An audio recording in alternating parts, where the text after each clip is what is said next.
Smart pump এটা কিভাবে আইভিকে পুরোপুরি নিরাপদ করে তোলে চলুন দেখি। ভাবুন তো, আইভি দেবার সময় একটা ছোট্ট ভুলে মারাত্মক বিপদ হতে পারে।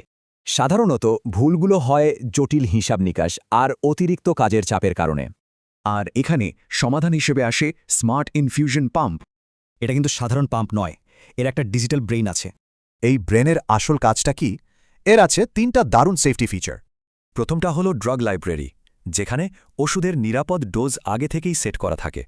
দ্বিতীয় ফিচারটা হলো ডেটস।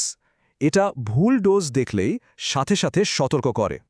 এই সিস্টেমে দুটো লেভেল, সফট লিমিটে ওয়ার্নিং আর হার্ড লিমিটে পাম্প বন্ধ। আর 3 নম্বরে আছে ডোজ ক্যালকুলেটর, যা নিজে থেকেই সঠিক হিসাব করে দেয়।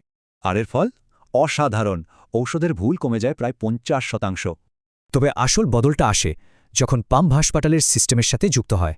এ ক্লোজড লুপ সিস্টেমে সব কাজ হয় অটোমেটিক, তাই ভুলের সুযোগই থাকে না। ভাবা যায়, এর ফলে কিছু ভুলের পরিমাণ কমে আসে প্রায় 90%। ভবিষ্যৎ কিন্তু এখানেই থেমে নেই, আসছে এআই আর রিমোট মনিটরিংয়ের যুগ। কিন্তু প্রশ্ন হলো, এই স্মার্ট পাম্পগুলো কি পুরোপুরি নির্ভুল? আসলে অ্যালার্ট ফ্যাটিগ বা সিস্টেমকে বাইপাস করার মতো ঝুঁকি থেকেই যায়। এজন্যেই প্রযুক্তি যতই উন্নত হোক, নার্সের বিচার বুদ্ধির কোনো বিকল্প নেই। তাহলে মূল কথা কি? এই পাম্পগুলো নিরাপত্তা ব্যবস্থায় একটা বিপ্লব এনেছে। এখন প্রশ্ন হলো, এআই আর অটোমেশন দিয়ে কি আমরা একদিন পুরোপুরি নির্ভুল হব?